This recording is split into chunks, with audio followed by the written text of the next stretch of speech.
जी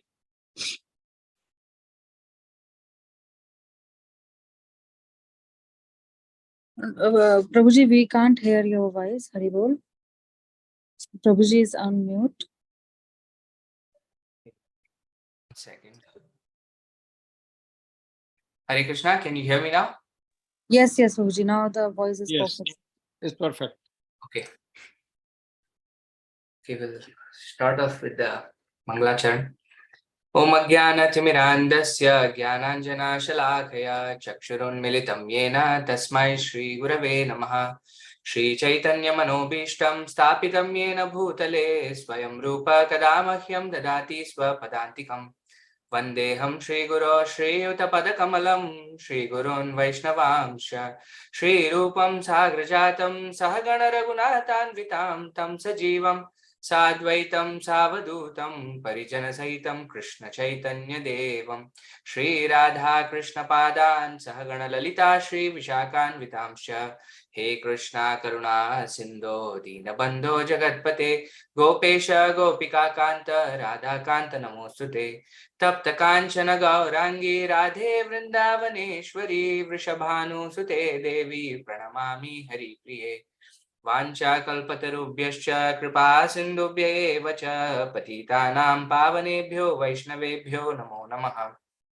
जय श्री कृष्ण चैतन्य प्रभु नित्यानंद श्री अद्वैत गदाधर श्रीवासादि गौर भक्त वृंदा हरे कृष्णा कृष्णा कृष्णा हरे हरे हरे राम राम राम हरे हरे। नमो विष्णुपादाय कृष्ण प्रेष्ठाय भूतले श्रीमते भक्ति वेदांत स्वामिनिति नामिने नमस्ते सारस्वते देवे गौरवाणी प्रचारिणे निर्विशेष शून्यवादी पाश्चात्यादेशतारिणे।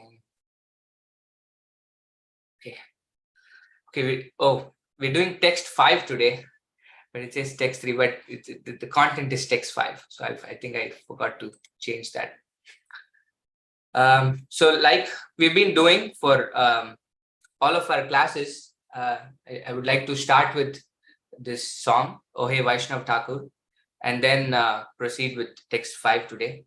So can one of you unmute? That way we can do a call and repeat. Rest of you can sing along, but with your mic muted. I can unmute. Oh Hey Vaishnava Thakura Doyara Sagara Edashe Koruna Kori.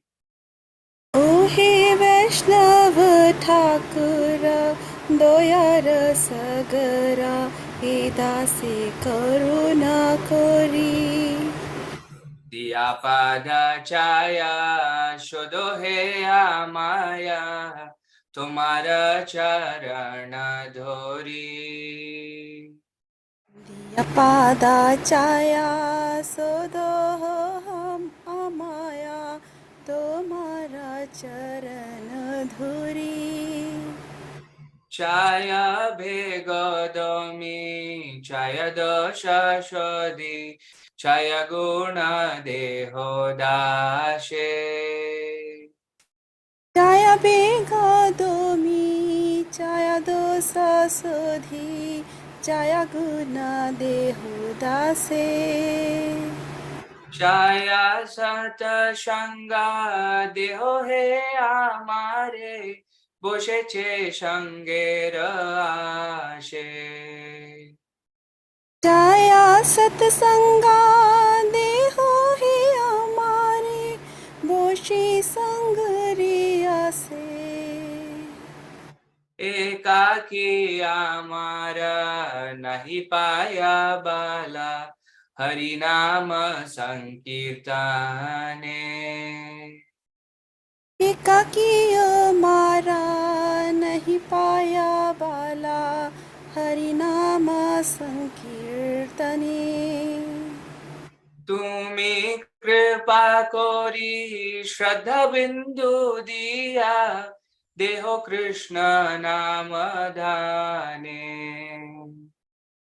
Tumi Kirpa Kori Shraddha Bindu Diya देहो कृष्ण नाम धने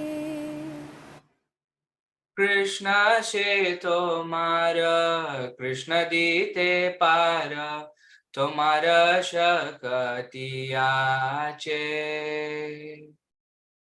कृष्ण से तुम्हारा कृष्ण दीति पारो तुम्हारे शक्ति आछे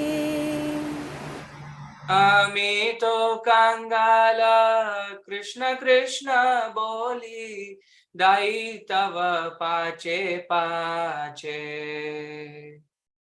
আমি তো कंगाला कृष्ण कृष्ण बोली दाहि तव पाछे पाछे Dai tava pache pache.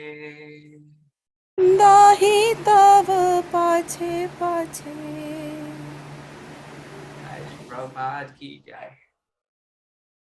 So this is the English translation of the verse. It says, O Venerable Vaishnava, devotee of Krishna, O ocean of mercy, be merciful unto your servant. Give me the shade of your lotus feet and purify me. I hold on to your lotus feet. Teach me how to control my 6 passions, rectify my 6 faults, bestow upon me the 6 qualities, and offer unto me the 6 kinds of holy association. Which are the verses we've seen so far in the Nectar of Instruction. I do not find the strength to carry on alone the Sankirtana of the holy name of Hari. Please bless me by giving me just 1 drop of faith with which to obtain the great treasure of the holy name of Krishna. Krishna is yours. You have the power to give him to me. I am simply your servant running behind you, shouting, Krishna, Krishna. So starting from text 5, we'll start seeing the qualities of such an exalted devotee of the Lord. In text 4, we spoke about, Rupa Goswami talks about the different kinds of association, how we actually associate with devotees. And in text 5, he'll speak a little bit more about association and carry on till text 6. So 4, 5, and 6 talk about associating with devotees. Okay.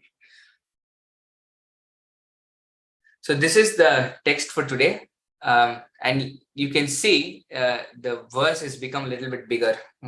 We spoke about this when we began the Nectar of Instruction, is that it's very, although it has 11 verses, it's a very poetically rich text, the Upadeshamrita.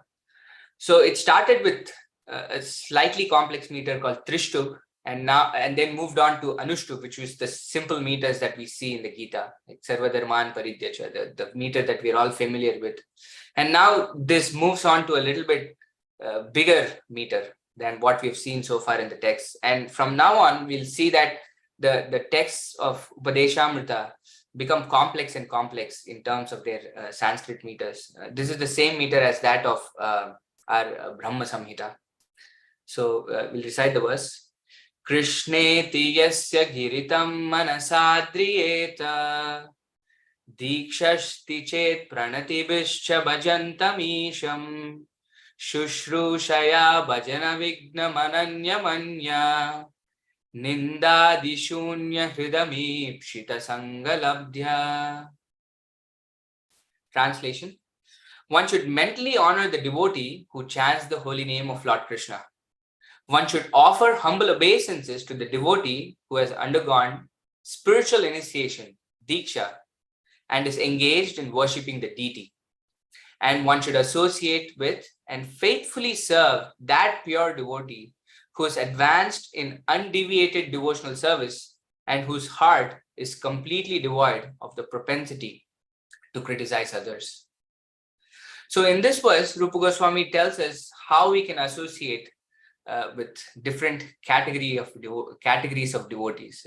Like we can see in this verse, he's mentioning the different categories of devotees and how we should honor each of those according to where they are in their spiritual progress. So Prabhupada starts off his purport by connecting text 4 with text 5. Prabhupada says, in order to intelligently apply the sixfold loving reciprocations, which we saw in the previous verse, Tadati Pratigrihnati, Guhyamakyati Prichati, Bhungte Bojete Cheva. These are the Shadvidha Priti Lakshana. The 6 kinds of loving exchanges that we saw. Prabhupada says we need to intelligently apply these sixfold loving reciprocations. One must select proper persons with careful discrimination. So this word discrimination has a very negative connotation in the times that we live in. It means, hey, we have to see everybody with equal vision. We should not discriminate and things like that. But materially, that's actually impossible. The Bhagavad Gita talks about Pandita Samadarshinaha. So when we are in our conditioned state, Samadarshina is very difficult because we are all going through different conditions, the conditioning over many, many lifetimes. But we are all equal in the sense that we are all spirit souls, and Krishna is present within all of us as a Paramatma. In that way, we can maintain equality. But Prabhupada says here we have to apply our intelligence to discriminate. So Srila Rupa Goswami therefore advises that we should meet with Vaishnavas in an appropriate way, according to their particular status.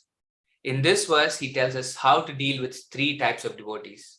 In the verse itself, Rupa Goswami doesn't mention Kanishta, Madhyama, or Uttama, but Prabhupada is looking at various other literature and then categorizing what Rupa Goswami says as Kanishta, Madhyama, and Uttamadhikari. So that these are the 3 different kinds of people that Rupa Goswami is speaking about in this verse and how to honor them. Prabhupada says, the Kanishta Adhikari is a neophyte who has received the Harinam initiation from the spiritual master and is trying to chant the holy name of Krishna. So clearly it says that a Kanishta Adhikari is a neophyte devotee. That's the first qualification that's being given. And the other is he has taken Harinam initiation or is chanting the holy names of the Lord. To such a person, one should show respect within his mind as a Kanishta Vaishnava. So he's still a devotee of the Lord, but he's just beginning his process of devotional service. He's a neophyte devotee of the Lord. To such a person, we offer respects with our mind. So a Madhyamadhikari has received spiritual initiation from the spiritual master. So this is a theme that Prabhupada will continually speak of. He'll speak about spiritual initiation. He'll speak about actual initiation. What Prabhupada is speaking about here is specifically Diksha or second initiation, where we get the Gayatri mantras as the Diksha mantras. So Prabhupada is saying Madhyamadhikari has received spiritual initiation, which means in the sense of at least second initiation from the spiritual master and has been fully engaged by him in transcendental loving service of the Lord. So this is where we get the adhikar of worshipping the deity also. But at this point, we'll see more about the qualities of a Madhyamadhikari later in the purport. But we've also, I think, seen this in the previous verse where Madhyamadhikari is a little bit advanced than the Kanishta Adhikari in the sense that he loves Krishna. And then from that perspective, he can start looking at people in different ways. Then he avoids the envious, and then he's compassionate to the innocent, and then he makes friendship with the devotees. So these are the ways in which the Madhyamadhikari can actually differentiate or discriminate between different devotees and engage with them accordingly. This entire purport, Prabhupada focuses mostly on Madhyamadhikari. He focuses a little bit on the Kanishta Adhikari and moves quickly to the Madhyamadhikari. Like we have seen in all the other purports, Prabhupada picks one particular theme. In Atyahara Prayasa, he picked Atyahara, and Utsahan Nishayat, he picked Utsahan, which would be the overarching theme in his purport. In this, he seemed to focus more on the Madhyamadhikari. And Prabhupada says the Uttamadhikari or highest devotee is one who is very advanced in devotional service. Uttama means he is at the top. And such a person, such a Uttamadhikari, he says, is not interested in blaspheming others. His heart is completely clean. He has attained the realized state of unalloyed Krishna consciousness. So these are the qualities that Prabhupada is attributing to an Uttamadhikari. Okay. But although we have first initiation and second initiation in our society, in the International Society for Krishna Consciousness, in Kali Yuga, the times that we live in, Jiva Goswami says just Harinam initiation is sufficient for us to give us perfection, for us to come to the platform of Uttamadhikari.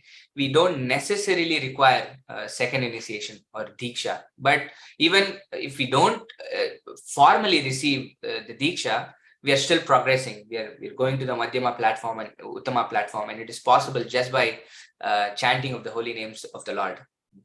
So Maharaj always gives this example of Jayananda Prabhu, who's an example, he says, of one who's progressed beyond the platform of Kanishta.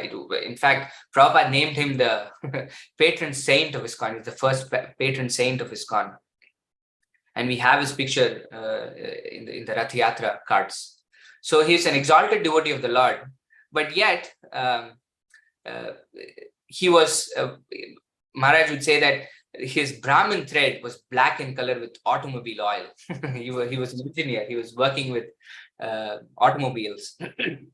And one time when I think it was somebody else, Prabhupada is giving second initiations to a group of devotees, but Jayananda Prabhu had already got his second initiation, his Diksha mantra, but he wanted to go and get a refresher of the Diksha mantras, the Gayatri mantras basically.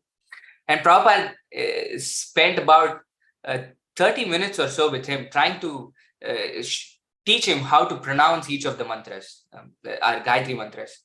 At the end of, and Jayananda Prabhu couldn't just get the pronunciation right at all. And by the end of 30 minutes, Prabhupada said, "Oh, this is hopeless." So from that perspective, Jayananda Prabhu was probably, externally speaking, in a Shudra. In that terms, he was not following the formalities of second initiation. But Maharaj would say he was very spontaneous in his devotional service. He would still have his entire morning program, in the sense when the devotees were having the morning program, Jayananda Prabhu would go to the go to the market to get produce.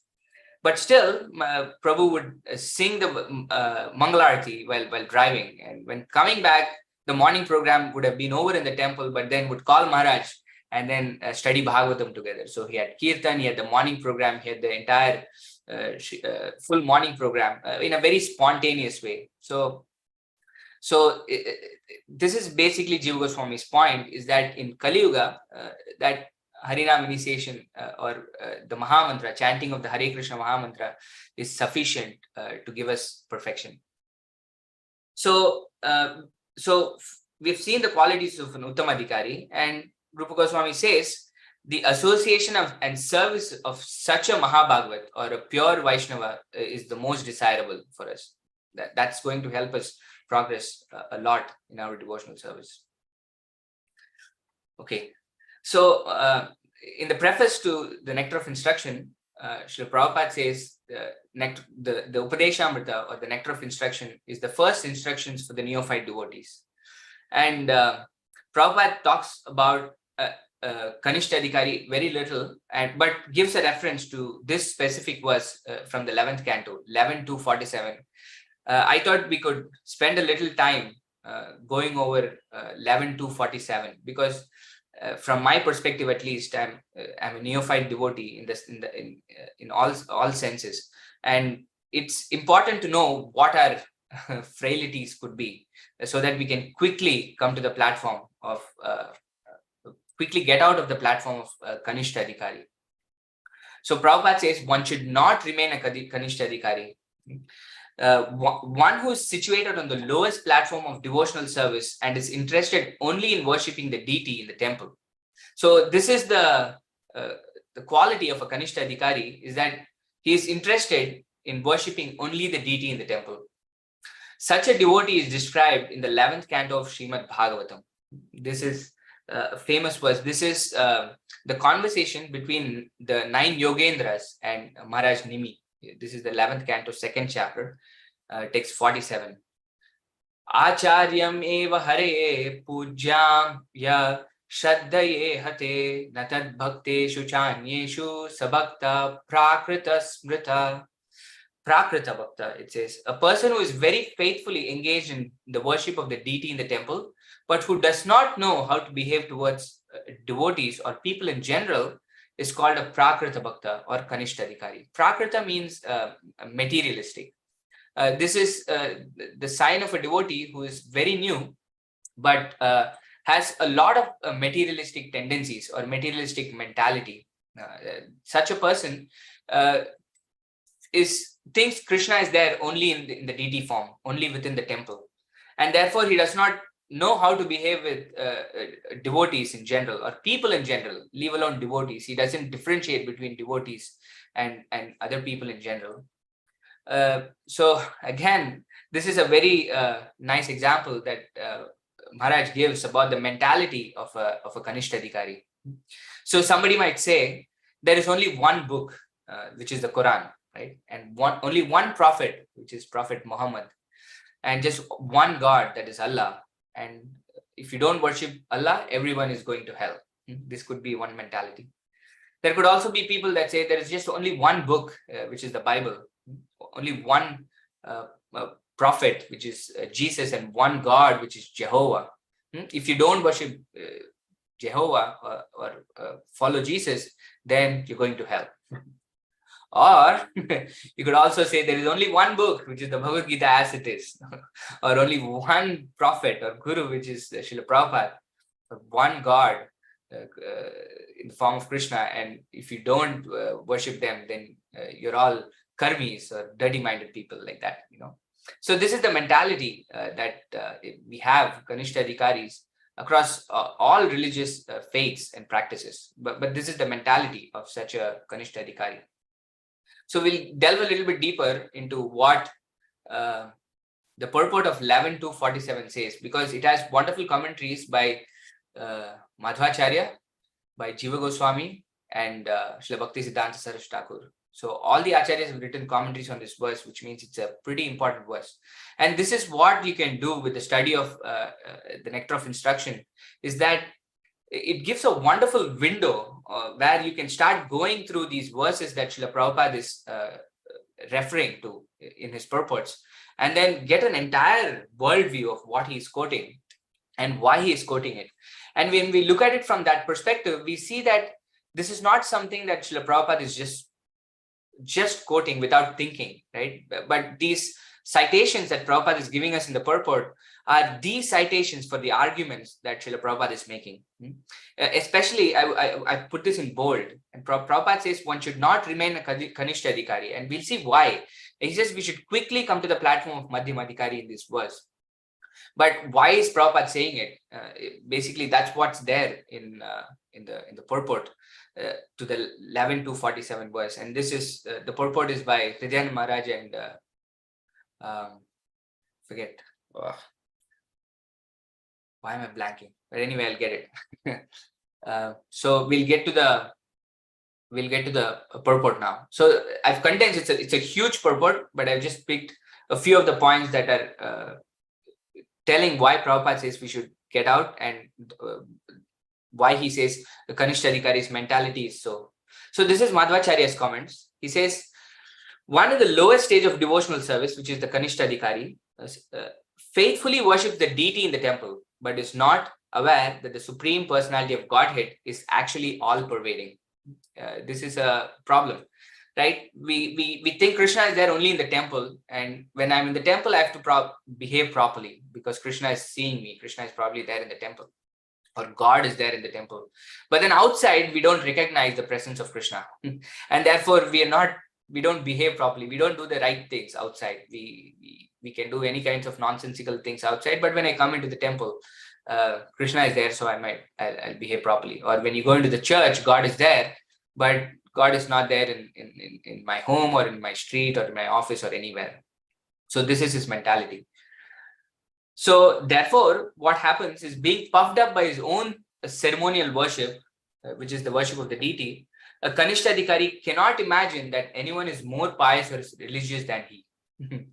and he is not even aware that other devotees are more advanced. This is the biggest problem with the Kanishta Adhikari, is he thinks so much of himself. He's just too proud of himself. He thinks there is nobody that is more advanced than himself, and therefore he cannot understand who a Madhyam Adhikari is or who an Uttam Adhikari is, and starts criticizing people because he thinks he is the biggest and everybody is lower than him. And this is very problematic. When we start criticizing devotees, it is very, very problematic, especially when we start criticizing advanced devotees without understanding their exalted position. So, and he's infatuated by the material qualifications of so-called great materialistic persons. So this is something that we have seen also in the definition, is that he's a prakrita bhakta. He still has these materialistic tendencies.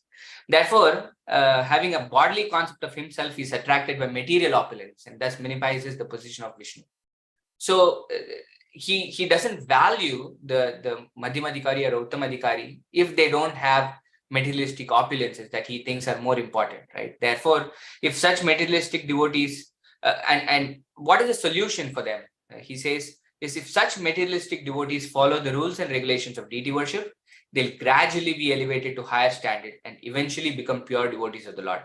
So, but the problem is, he gives a caveat, unless they commit offenses against other devotees, which is also the first offense to the holy name, right? To blaspheme the devotees who dedicated their lives to propagating the holy name of the Lord. So, but the Kanishta Adhikari is more prone to do it because he's so puffed up. So therefore, it's going to be a very, very slow progress or a checked progress for a Kanishta Adhikari. Okay, and this is what Jiva Goswami says about the Kanishta Adhikaris. He says, since a Kanishta Adhikari who cannot properly respect other devotees will certainly fail to offer respect to ordinary living entities who are not even devotees. A Kanishta Adhikari is useless for practical preaching work unless he comes to a higher platform of understanding. Again, the same theme, where you're not able to even respect devotees because you think you're so high, you think so high of yourself, and therefore what is the probability that you're going to even respect people who are not devotees? And therefore, for preaching purposes, is completely useless, the Kanishta Adhikari. And because the Kanishta Adhikari's faith is not actually based on the statements of Vedic literature, this is something that we'll see also in the second half of the purport. Prabhupada will quote Chaitanya Charitamrita, where the Kanishta, Madhyama and Uttam Adhikari are defined based on the faith that they have. So since the Kanishta Adhikari's faith is very flimsy and is not actually based on Vedic literature, he cannot understand the exalted position of the personality of Godhead within everyone's heart. This is the point, that he sees Krishna as present only in the temple and in the deity, and doesn't see Krishna doesn't see that Krishna is present in everybody's heart. Therefore, the problem with being a Kanishta Adhikari is he cannot manifest love of Godhead, nor can he understand the exalted position of devotees of the Lord. So he thinks it is him and Krishna alone, but Krishna is never alone, right? Krishna is always with his intimate associates. He's always, if you see the pictures of Krishna, Krishna is never alone. He's there in Vrindavan with either his friends, or he's in the forest with the trees or animals, or he's there with his cowherd friends or cowherd damsels, like that. But Krishna is never alone. But in the Kanishta Adhikari's perspective, it is just him and Krishna. And therefore, he doesn't understand that the devotees of the Lord are equally great as the Lord himself, because they're serving him from that perspective. We see Sakshat Dharitvena Samasta Shastre. We see the spiritual master is as good as Krishna himself. And similarly, the devotees who are serving Krishna are really exalted, but the Kanishta Adhikari cannot actually see it. So Jiva Goswami says, for such a person, however, if he has faith in the Vedic literatures and tries to understand the statements of Bhagavad Gita and Srimad Bhagavatam, he'll gradually be elevated to the second and first class stages of devotional service, which is basically the Madhyama platform and the Kanishta platform. And you can see that the main theme of this verse and the commentary of the Acharyas are very much in sync, right? Rupa Goswami is saying you have to discriminate between different devotees, but you should always respect them, right? That the entire theme of the verse is, how can you offer respect to these different classes of devotees? There is no question of not respecting anybody. This is the problem with the Kanishta mentality. And this is what Rupa Goswami is addressing, and all the acharyas are addressing in their commentaries on the respect aspect, how we can respect the devotees. And this is Bhakti Siddhanta Saraswati Thakur. He says, the inability of the Kanishta Adhikari to appreciate the Lord's devotees, entourage, paraphernalia indicates that such a materialistic Vaishnava is still affected by speculative understanding of Karmavadis and Mayavadis, those who are dedicated to sense gratification and impersonal speculation about the absolute. So this is where the Kanishta Adhikari is deriving inspiration from, right? He's still deriving inspiration from materialistic people, and he still has these materialistic tendencies, and therefore Bhaktisiddhanta Saraswati is reinforcing the point that Jiva Goswami is saying, is that he's not able to appreciate the Lord's devotees, his entourage and his paraphernalia like that. And therefore he says a Kanishta Adhikari should very seriously engage in regulated worship of the deity. So again and again they're saying, okay, this is the only way you can advance for a Kanishta Adhikari. After hundreds of lifetimes, Bhaktisiddhanta Saraswati Thakur continues, of faithfully worshipping the deity of Lord Vasudeva with external paraphernalia, one realizes the true nature of his transcendental name and mantras. This is what Krishna says also, Bahunam Janmanamante Jnanavan Mam Prapaddite Vasudevam Sarvamati Sa Mahatma Sudurlabha. That this is a very rare feat. And the bondage of one's materialistic mentality slackens. But this is a very, very slow process, like you can see. In this way, as a Kanishta Adhikari gradually comes to perceive the mental activities of a devotee and tries to seriously advance to a higher stage, his materialistic conceptions will go away of their own accord. But, Gopi Paranadhana Prabhu and Hridayananda Baraj, they write conclude the purport by saying, the International Society of Krishna Consciousness, founded by His Divine Grace, Om Vishnupada Paramahamsa Parivrajakacharya, Ashtotara Shata Shri Srimad Bhakti Vedanta Swami Prabhupada, is so nice that anyone who helps the society immediately engages in preaching work for the Lord. Thus, there is great facility for the members of the society to come quickly to the second-class stage of devotional service. This is the mercy that we have from Srila Prabhupada. We can see from Bhakti Siddhanta's prescription is that if a Kanishta Adhikari just does deity worship, it's going to take many, many lifetimes for him to come to the Madhyama platform. But Prabhupada has given us this opportunity to quickly make advancement from the Kanishta platform to the Madhyama platform. This is Srila Prabhupada's mercy.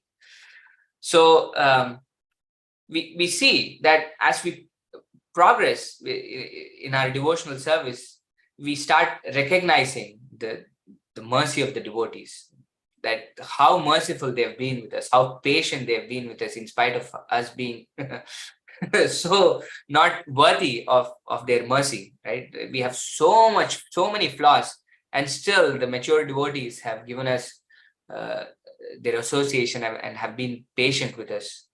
And this is in fact a quality of an Uttama Adhikari also, is that they don't find faults in people, which is what Rupa Goswami says in this verse also, is that we start recognizing the mercy that we get from the spiritual master and from the devotees.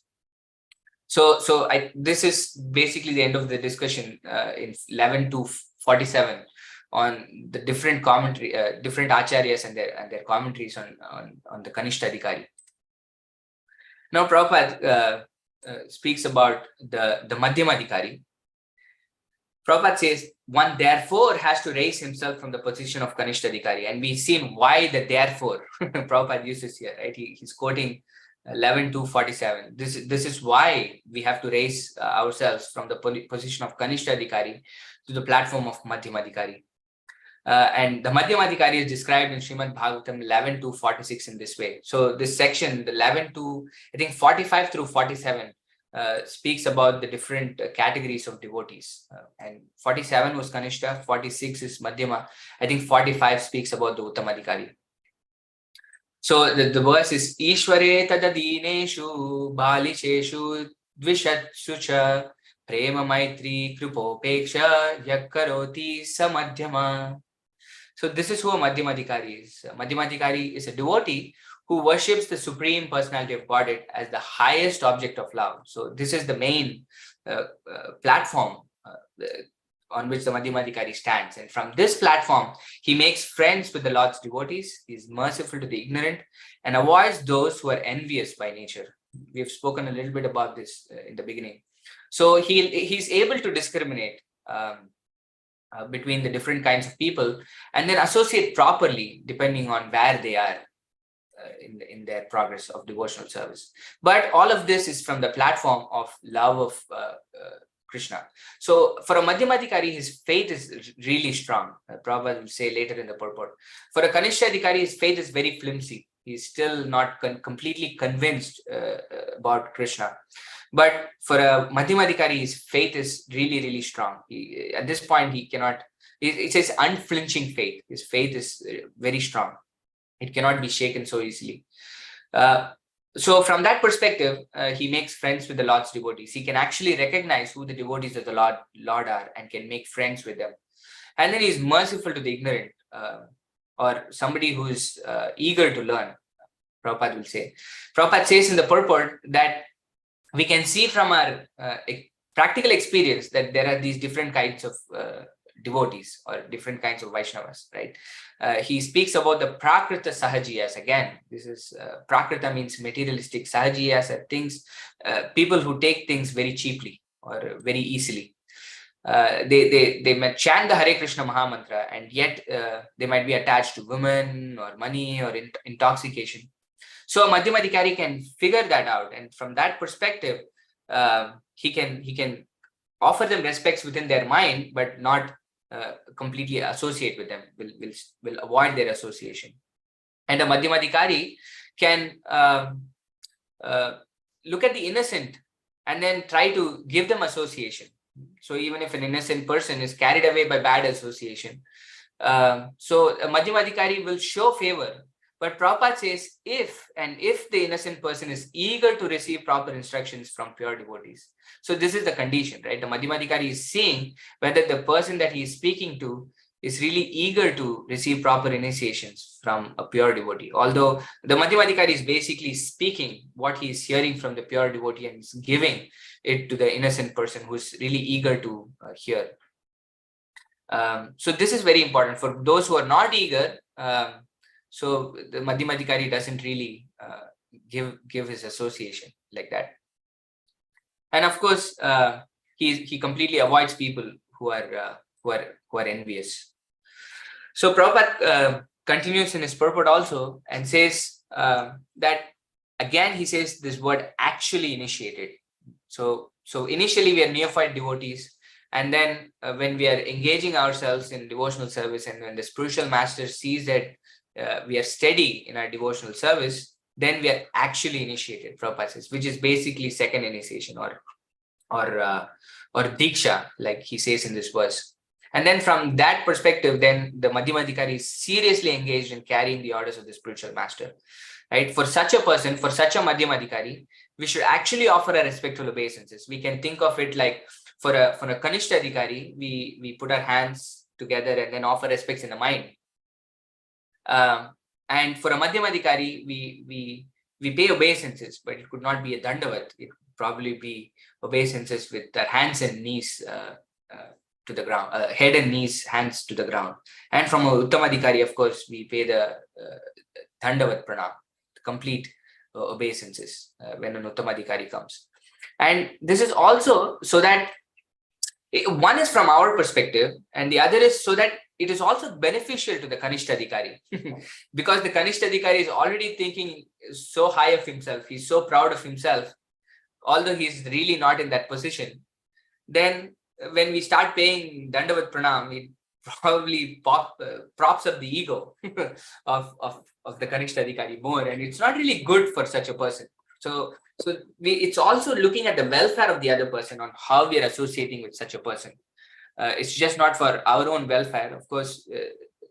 That's there, but it's also on how we can also help the other person when we are associating with others. So that aspect is always there. So therefore, Prabhupada says in his purport that in the Krishna consciousness movement, we give chance to everybody, right? We don't really have an entrance test or something for people who are coming to join the movement. It is open for all with no discrimination whatsoever. So in that perspective, we don't discriminate at all. The opportunity to perform devotional service is there for everybody without discrimination of caste, creed, or color, or country, or whatever discrimination that might be in this world. It is open for everybody. Everybody is invited. Prabhupada invites everybody to take part in the movement, take prasadam, hear about Krishna from his lectures or from his books or from his devotees, like that. And then when somebody is actually interested in Krishna consciousness, they get initiated. And then when the spiritual master sees that such a neophyte devotee, such a devotee in the beginning stages of devotional service is actually sincere, is actually dedicated in his devotional service, then Prabhupada again says he's actually initiated. So again and again, Prabhupada brings up this point, and it seems pretty clear from his purport that what Prabhupada means by actual initiation or spiritual initiation or diksha here is essentially second initiation. And such a devotee, Prabhupada says we should immediately accept him to be a bona fide Vaishnava, and obeisances should be offered to him. So that is a Madhyamadikari. And among such Madhyamadikaris, among such many Vaishnavas, one person may be found who is actually very serious and engaged, very serious in his engagement of devotional service. He's strictly following the regulative principles, chanting his japa on the beats, the prescribed number of rounds. Prabhupada for us prescribes at least 16 rounds of the Mahamantra on the beats every day. And always this person is thinking about how to expand the Krishna consciousness movement, right? And such a person should be accepted, Prabhupada says, as an Uttamadikari. And this is a very highly advanced devotee of the Lord, and his association should be always sought. And for such a devotee, we should pay obeisances completely and try to serve him and take association of such a person as much as possible. So I think we should stop here for today. So, and then Maharaj can continue with the second half of the purport, which I think is really important. Prabhupada speaks a little bit more on Diksha or spiritual initiation, and starts speaking about, gives a citation from Sandarbhas from Jiva Goswami, and goes on about the different levels of devotees based on their faith from Chaitanya Charitamrita, and talks more about spiritual masters. So we can take a few reflections or thoughts or questions with the time that we have, and continue with this verse in the next week, and hear more from Maharaj. Thank you so much, Prabhu. Nice explanation for this text 5 of Nectar of Instruction. So nice of you that you are giving us your association, my association. So at this time, we'll request our devotees, if you have any questions, comment, reflections, please raise your hand. Yeah, it's actually very nice for me also. Actually, it's the other way around. It's very nice for me that I get to read the Nectar of Instruction again, and then associate with all of you and get to speak a little bit. So it's the other way around, Hari Leela Prabhu. Thank you. Mehika, can you unmute yourself? Hare Krishna Prabhuji, thank you very much for the explanation in the 5th verse of Nectar of Instruction. So, Prabhuji, like I wanted to share some points that I learned from the class, like how you explained of Kanishtadikari and Madhyamadikari, like about how Kanishtadikari, like there were like one stage in there, like you said, the Prakrita Bhakta. So, Prabhuji, are there like any other stages too? I didn't understand your question. Stages in terms of the Kanishtadikari itself? Oh yeah, so yes. This is not like Kanishta, Madhyama, Uttama, right? This is an entire spectrum. So we slowly progress and then come to the platform of Madhyama. And it's not that you're at the top of the Madhyama platform also. So it's a gradual progress and it's a spectrum. So that's how I would see it. So, Prabhuji, like a follow-up question with this one is that how should we know that which level we are on so that we can track our progress? So that's why we're reading this, right? So if we start seeing these qualities in us, then we can know for ourselves that, oh, we have all these Kanishta mentalities or qualities. So then we should start working on them. So that's how we can know. Or we should have mentors who can actually speak to us frankly, who look for our welfare, who we trust, who can actually speak to us and tell us that, hey, you have these qualities, you probably need to work on these, like that. Okay, Prabhuji. Thank you very much, Prabhuji. Thank you. Anybody have any questions or comment?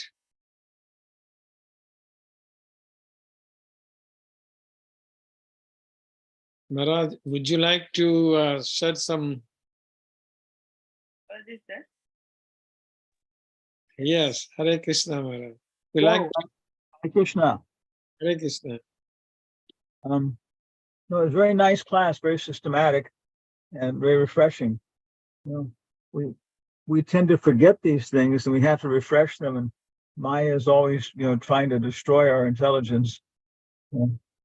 But I remembered, because Upadeshamrita came out and it was so much help in just living in the temple and distinguishing different kinds of devotees and so on, and then going on to studying it more and more and clarifying ideas, the content, and seeing as you read other books, of course, you get more perspective on this book.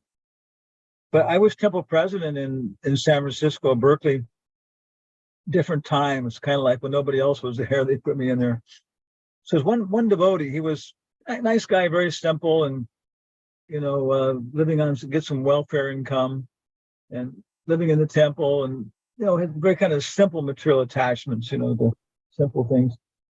But whatever, at one point I was preaching to him in the prasadam room there and trying to convince him to do some service or something, and he was like, arguing, this, mildly, I can't want to do this, I can't do that, blah, blah, blah.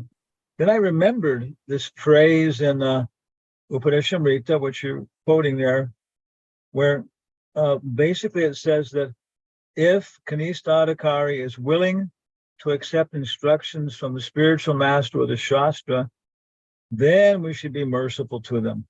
We should do the austerity of preaching to them. I remember that. And so instead of giving my logical reasons and everything else why he should do these things, I thought, and I remembered something Prabhupada said and this and that, and immediately he changed. His mentality changed. He was listening and asking serious questions like that. So I could see that right away, Mataji's asking other different classifications. Well, there's those Kanistadhikaris who, if you're quoting scriptures in Shastra, will listen and can accept it and change their intelligence. And there's for those who won't. And then with those, we can't do much, as with ordinary Madhyamādhikaris. I let Krishna take care of them, So Osama bin Laden, for example, was he Kanistadhikari, Madhyamādhikari? Yeah. Apparently, when the Twin Towers were destroyed, he said, Allahu Akbar. Okay, so the name of God is, so we have to classify him as at least being Kanistadhikari. And then if we go to him and we start preaching on the basis of the Quran about these things, and he starts to accept it, then we have to understand he's that kind of progressive person. And we have to go on talking, and it may take some time. And what happens when such a person becomes a Madhyamādhikari, they can do such powerful work. If he went on worldwide media and saying, I was so confused, I did so many bad things in the name of Allah, and I'm understanding more properly, and we should all change and act like this, Yeah, wow, So anyway, that's just my realization about that one phrase that, there's two categories. Those who, when you're preaching on the basis of scripture, which means you have to know it, then that has a special potency in the words, maybe even though you're saying the same thing. Okay. Hare Krishna. Thank you, Maharaj. Thank you so much for your present and your divine association today.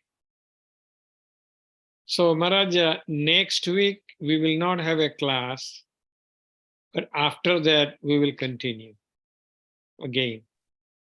But what's happening next week? Must be something, Next week, something what good. is happening is at Parsade Foundation, beginning 7-day Bhagavad Katha on Oh, Kunti. okay, okay, Yeah, and at Good. the same time, so okay. yeah. So Is it it's one only 1 week. speaker or various speakers? 4 to 10. So in which we have this 7 and 8, we have to cancel those classes for that week only. Then Okay. following week will begin. Is it And- one speaker or more than one speaker? Only one speaker. Who is that? So it is Kundal Krishna Prabhu. Kundal Krishna Prabhu. Where is he from? He's from India. I know that's a big place. He's from Gujarat, Surat. Originally, he's from Bhavnagar. Oh, okay. Yeah. Okay. He's Radha Govind Maharaj's disciple, and he will do katha in Hindi. Oh, very good. Yeah. And that is being done by, Pradyumna Prabhu from Baltimore. I know, you know him. So his mother-in-law is sick. So they are sponsoring this katha. And that's Okay. what we are doing. Okay. You have to give him a new umbrella and a Help pair the of soul. shoes. That. Help the You have, soul. you have to give him a new umbrella and a pair of shoes afterwards. Yes. Okay. Thank you very much. So far. His Holiness Hanuprasad Maharaj ki jai, His Grace Srinath Krishna Prabhu ji ki jai, Srila Prabhupada ki jai, Nectar of Instruction ki jai, Vancha Kalpatarubhyascha Kripa Sindhubhya evacha, Patitanam Pavanebhyo Vaishnavebhyo Namo Namaha. Hare Krishna everyone. All